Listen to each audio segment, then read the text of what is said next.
Michel. Oui, merci Madame la Présidente. Monsieur le Conseiller exécutif, on prend acte de votre volonté d'avancer donc sur ces infrastructures routières en apportant donc des aménagements d'envergure plus ou moins importante pour un budget total de 50 millions d'euros sur une quinzaine d'opérations qui fait à peu près une moyenne de 3 millions, un peu plus de 3 millions d'euros par opération. Alors j'ai choisi Bocognane, non pas parce que je suis de Bocognane, en tout cas je vous rassure, je n'ai pas de maîtresse à Bocognane, mais simplement parce que, non, simplement pour être plus sérieux, simplement parce que je considère que...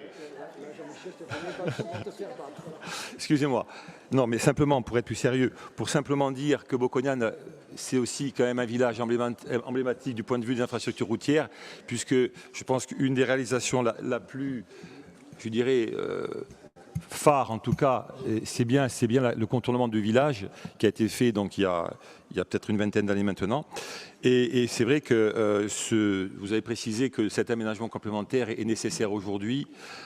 par rapport à un problème d'accidentologie qui est assez important. Alors moi je reviens sur ce dossier parce que pour évoquer un sujet un peu transversal, c'est le problème des ouvrages.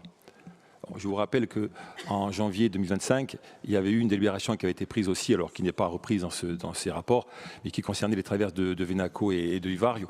et qui avait eu à cette époque-là un problème de financement, notamment sur la partie centrale de Venaco,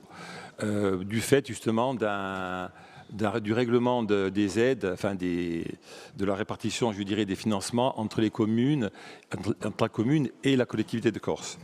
Vous avez évoqué précédemment qu'il y avait des cas donc, dans certaines communes qui étaient des financements à peu près à 75-25 entre donc 75 pour la commune, pour la collectivité et 25 pour la commune. Est-ce qu'on peut considérer que cette délibération de 2019, donc la 233 de 2019, est aujourd'hui